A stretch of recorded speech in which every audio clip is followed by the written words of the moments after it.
याच्यानंतर ही दादागिरी, ही भाईगिरीची भाषा महाराष्ट्रात मुस्लिम समाज सहन करणार नाही।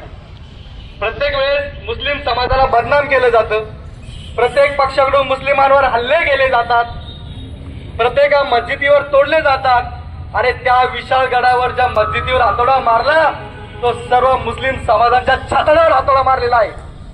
त्या मस्जिदीमध्ये जे मेंबर तोडलं तर प्रत्येक गावच्या मस्जिद मंदिर मधलं मेंबर तोडलेलं आहे। आम्ही प्रत्येक वेळेस शांततेच्या मार्गाने हजरत हुजूर पाक सल्लल्लाहु अलैहि वसल्लम यांनी दिलेल्या संदेशाच्या माध्यमातून शांततेत आंदोलन करतो, पण मुस्लिम समाजाला गांडू समजू नका।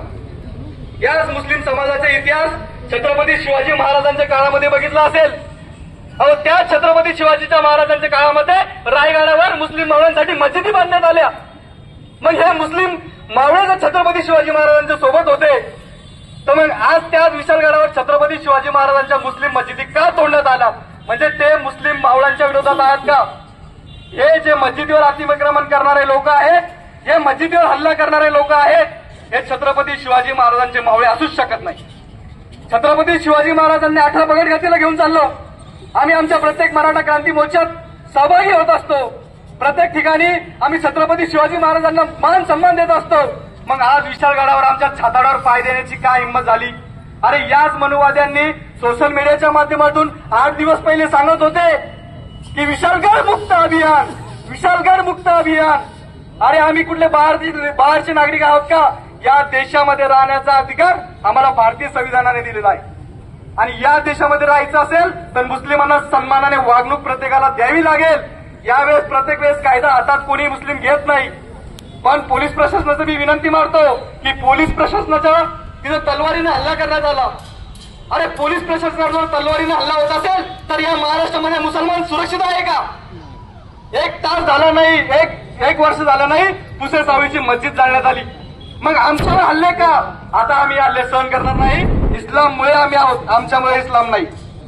प्रत्येक वेळी इस्लामावर बोलण्याचा, बदनामी करण्याचं काटकारस्थान या विशालगडावर करण्यात आलं। काही हरामखोर जातीवादी मनुवाद्यांनी, भडव्यांनी ती हल्ला केला, भ्याड हल्ला केला। मुस्लिम महिला अरे अशा भयभीत झाल्या होत्या त्या मुस्लिम महिला, ज्यावेळेस हे हल्लेखोर तिथं चढले। मग पोलीस प्रशासन तिथं असताना हे 50 हल्लेखोर त्या गडावर चढले कसे? हल्लेखोर चढल्यावर त्या लिगल प्रॉपर्टी विशालगडाची गजापूर या ठिकाणी आहे आणि त्यांचे त्याच्यावर सातबारी आहे, नंबर 8 असताना मग ते अतिक्रमण कसं? आणि अतिक्रमण हातात घेणारे, तोडणारे तुम्ही कोण? तुम्हाला कायद्याने अधिकार दिला का अतिक्रमण काढण्याचा? तुम्हाला सर्वांना विनंती करतो, मुस्लिम बांधवांना विनंती करतो कि कलमे की बुनियाद पे इंशाल्लाह एक हो जाओ, किसकी मां नहीं जली कि हमारे मस्जिद तक हाथ तोड़ेगा।